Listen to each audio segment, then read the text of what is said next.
আমি যদি একটা বাড়ি করতে পারি আর আমার আর কোনো চিন্তা নাই, আমার যদি একটা গাড়ি হয় তারপর আর কোনো চিন্তা নাই, আমার যদি কিছু সম্পদ হয় আর কোনো টেনশন আমার নাই, আমার কয়েকটা ছেলে মেয়ে আছে এদেরকে যদি একটু জায়গা সম্পদ দেওয়া যায় তারপরে আমার আর কোনো পেরেশানি নাই।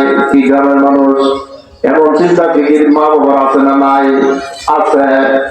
কয় জুলেখা একটা চিন্তা করলেন, এত সুন্দর একজন মানুষ ইউসুফ পয়গম্বর, তারে যদি একটু আমার আপন করে পাই তাইলে আমার আর কোনো ভয় নাই, আমার আর কিছু লাগবে না, কারণ সম্পদের তো অভাব নাই, আমার স্বামী তো আজিজ মিশরের প্রধানমন্ত্রী, সুতরাং আমার সম্পদের তো আর কোনো অভাব নাই, আমার যোগ্যতার কোনো অভাব নাই, এখন মনের মতো একটা মানুষ পাইলে আমার হয়।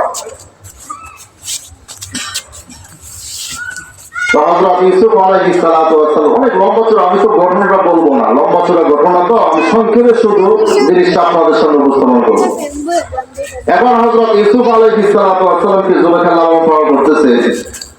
ইউসুফ আলাইহিস সালাম তো নবী হবে, আল্লাহ পাক রব্বুল আলামিন তার শারীরিক গঠন এত সুন্দর করে বানায় দিলেন যে অল্প কিছুদিন পরই তার মধ্যে সেই রূপ যৌবন আল্লাহ তাআলা দিয়ে দিলেন। একজন নবী তার চেহারাটা এত সুন্দর হয়ে গেছে যে জুলেখা দেখা ঠিক থাকতে পারতেছে। যে কোনো ছেলে বলো কৌশলে বান্ধবীদেরকে দিয়া জুলেখা ইউসুফ আলাইহিস সালামকে তার খাস কামরার মধ্যে ঢুকায় গেছে। ওই খাস কামরায় ঢুকতে গেলে 7টা দরজা লাগে। কয়টা দরজা বলেন? 7টা দরজা। 7টা দরজা ভেদ করে ওই খাস কামরা যেতে হয়।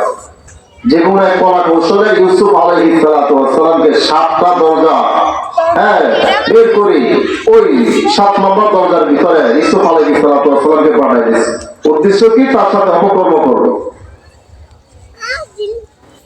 ইউসুফ আলাইহিস সালাম ঘরের ভিতরে ঢুকার পরে দেখতেছে জুলেখা উন্মাদ হয়ে গেছে, পাগল হয়ে গেছে, যে এই মুহূর্তে জুলেখা আমাকে চায়, আর আমি তো নবী, আল্লাহ আমাকে নবী বানাবে, আমার দ্বারা এই জিনা হতে পারে না, আমার দ্বারা এই অন্যায়টা হতে পারে না, আমার মালিক নারাজ হয়ে যাবে,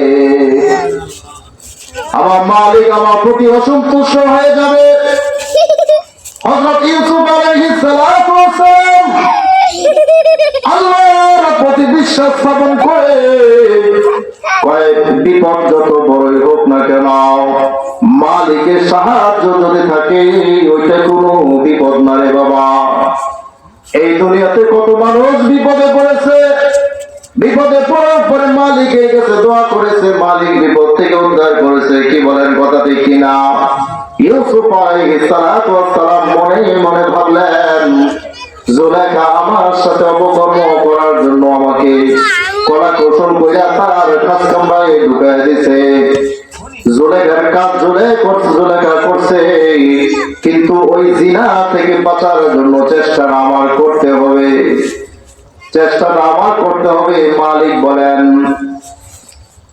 মালিক পবিত্র কোরআনে বলেন ওয়ারাওয়াদাতুহু আল্লাতী হুয়া ফী বাইতিহা আন নাফসিহি ওয়া গাল্লাকাতিল আবওয়াবা ওয়া ক্বালাত হাইতা লাক।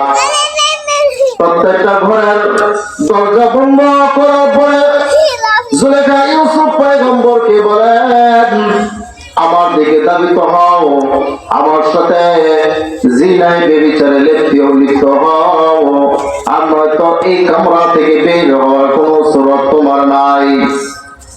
ইউসুফ আলাইহিস সালাম বলেন ক্বালা মাআযাল্লাহ, আমি আল্লাহর কাছে বড় চাই আজকে কঠিন দিনে 7টা দরজা এখান থেকে বের হওয়া এত সহজ না, এই 7টা দরজা ভেদ করে বাহিরে যাওয়া এত সহজ না, আল্লাহ সাহায্য ছাড়া আজকে আমার কোনো উপায় নাই।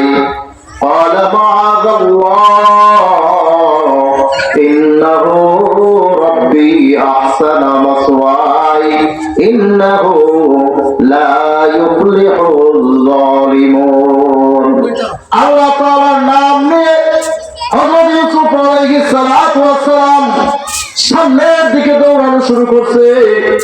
যখন দৌড় দেওয়া শুরু করছে, 7টা দরজা একটা টাইম একসাথে আল্লাহ তাআলা হযরত ইউসুফ পয়গম্বরের জন্য খুলে দিলেন। সুবহান